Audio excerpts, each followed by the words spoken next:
सामर्थ्य में बढ़े, जैसे कि बाइबल मत्ती अध्याय 22 उसकी 29 आयत में लिखा।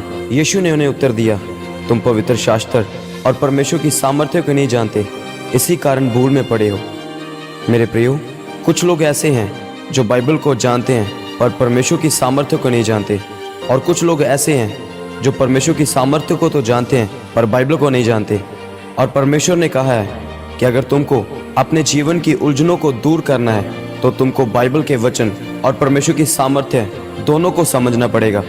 इसलिए परमेश्वर के भवन में आकर आप परमेश्वर के वचनों को जानते हैं और चिन्ह और चमत्कारों को देखकर परमेश्वर की सामर्थ्य को भी जानते हैं। मेरे प्रियो, कुछ लोग आज भी भरम में जी रहे हैं। वे अपनी शादी में अन्य जातियों की तरह हर एक रीति रिवाज करते हैं, क्योंकि ना वे पवित्र शास्त्र को और ना ही परमेश्वर की सामर्थ्य को समझते हैं। वे इस बात से अनजान हैं कि ऐसा करने से उनका मसा कम होता है। कुछ लोग परमेश्वर की सामर्थ्य को नहीं समझते और इसीलिए वे परमेश्वर की सामर्थ्य से नहीं भरते।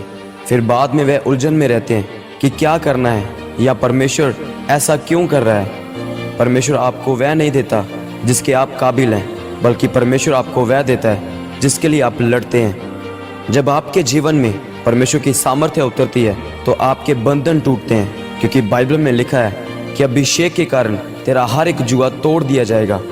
अगर किसी व्यक्ति के ऊपर भारी बोझ हो तो वह हमेशा नीचे देखकर चलता है। वह भारी बोझ उसकी बीमारी, शर्मिंदगी या परेशानी हो सकती है, और बाइबल में लिखा है कि वह जुआ सिर्फ पवित्र आत्मा का अभिषेक ही तोड़ सकता है। बाइबल में लिखा है कि जब चेलों ने प्रभु यीशु मसीह से कहा कि हमें बहुत शर्मिंदगी हुई कि हमने सभी दुष्ट आत्माएं निकाल दी पर इस दुष्ट आत्मा को नहीं निकाल पाए, तब प्रभु यीशु मसीह ने उत्तर दिया कि तुम अपने विश्वास की कमी के कारण इस दुष्ट आत्मा को नहीं निकाल पाए, क्योंकि कुछ दुष्ट आत्माएं बिना प्रार्थना और उपवास से नहीं निकलती।